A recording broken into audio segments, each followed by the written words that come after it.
बहेड़ी में अगर किसानों की आवाज, किसानों के गन्ने की बात करने का काम करता है, वो सिर्फ समाजवादी पार्टी करने का काम करती है। मैं खुद आज यहाँ पे 3 धरने पे पहले शामिल हो चुका हूँ और ये 4था धरना है जिसमें मैं आप लोगों के बीच में शामिल होने का काम कर रहा हूँ।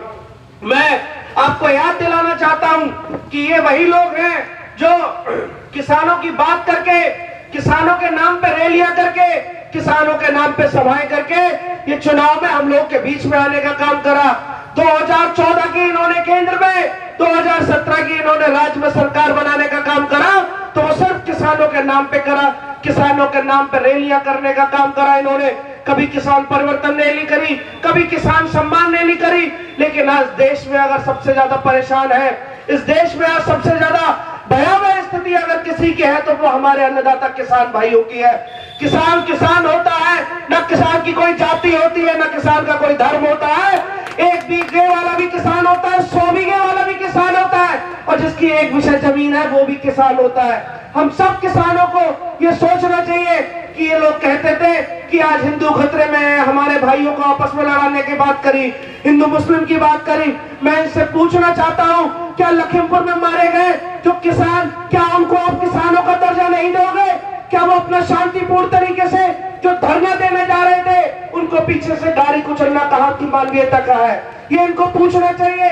जो केंद्र के गृह मंत्री अजय मिश्रा टेनी, उसका बेटे ने जानबूझ के उन किसानों पे गाड़ी चलाने का काम करा, क्योंकि ये लोग कहते हैं कि जो इनके खिलाफ आवाज उठाने का काम करा उसकी आवाज को नहीं दबाएंगे, ये उसको खुद गाड़ी से दबाने का काम करते, ये भाजपा की नीति पे चलने का काम करते हैं ये ऐसे लोग। और क्या हुआ उसके बाद? ये लोग कह रहे हैं कि वो लोग जबरदस्ती गाड़ी पे पथराव करने का काम कर रहे थे, गाड़ी पे हमला करने का काम कर रहे थे। कितने वीडियो आए, किसान शांतिपूर्ण तरीके से अपना धरना दे रहे थे। ये साफ है कि जब जब हम लोग अपना शांतिपूर्ण धरना करने का काम करेंगे, जब जब किसान अपनी आवाज उठाने का काम करेगा, जब जब हर एक शोषित वर्ग का मजलूम अपना आवाज उठाने का काम करेगा, अपना हक मांगने का लड़ेगा, तो उसकी आवाज को हमेशा दबाने का काम भारतीय जनता पार्टी में होता है। ये कभी किसानों की पार्टी नहीं हुई, ये सिर्फ पूंजीपतियों की पार्टी है।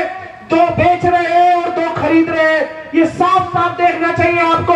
और चारों लोग गुजरात के हैं, बेचने वाले भी गुजरात के हैं, खरीदने वाले भी गुजरात के हैं। अभी आपको एक माध्यम से बताया, अभी भाई सत्येंद्र यादव जी बोल रहे थे कि हम लोग अपने किसानों का पैसा देते हैं, टैक्स भरते हैं, और टैक्स भरने के बाद 100 करोड़ रुपए, 150 करोड़ रुपए चीनी मिलों पे है।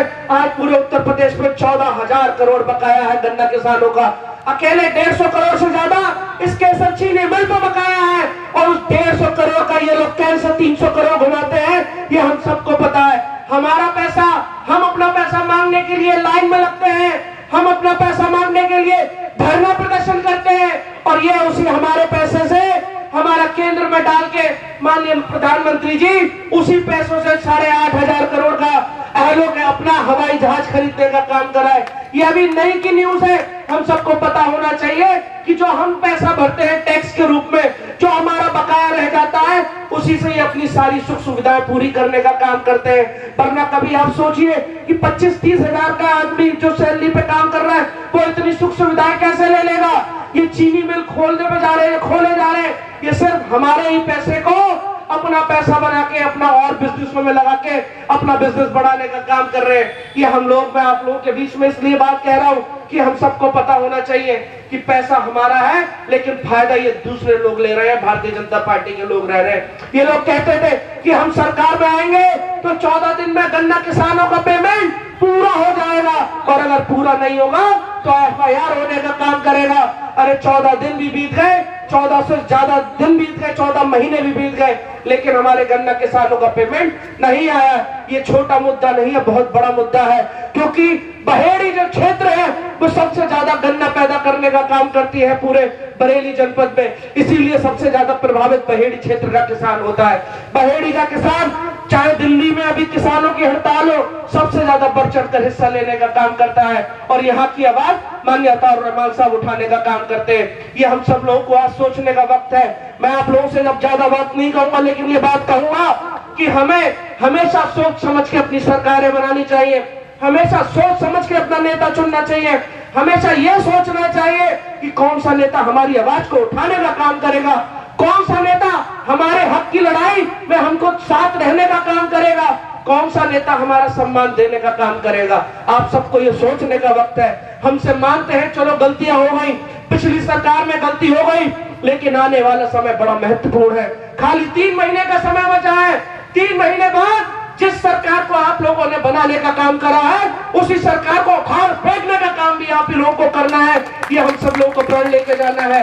आज हम लोग जानते हैं कि होली, दिवाली, ईद, बैसाखी हर साल आने का काम करती है, लेकिन ये 5 साल बाद समय मिलता है हमको चुनाव में। बहुत सोच समझ के हमको वोट देने का काम करना है।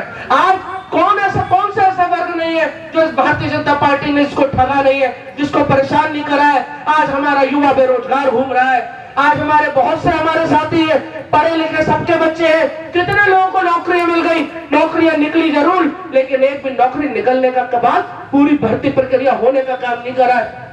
बड़ी मेहनत गुजारी करके एक किसान का बच्चा फार्म डालने का काम करता है, और फार्म डालने के बाद पूरा टेस्ट दे देता है, अपना पेपर दे देता है, लेकिन जब उसको पता चलता है कि वो भर्ती प्रक्रिया निरस्त हो गई है, वो भर्ती रद्द हो गई है, उसके दिल पे क्या बीतने का काम करेगा। आज हमारी माताएं बहनें इस प्रदेश में सुरक्षित नहीं है, ये हम लोग को सोचने का काम करना है। मैं आप लोगों से ये बात कहना चाहता हूँ कि हम लोग जब भी किसी धरने में जाते हैं, जब भी हम लोग किसी प्रदर्शन में जाते हैं, या जब भी हम किसी मीटिंग में जाते हैं, अपने वक्ताओं की बातों को सुन के उनसे प्रभावित होना चाहिए, उनकी बातों को अपने जन जन तक पहुंचाने का काम करना चाहिए।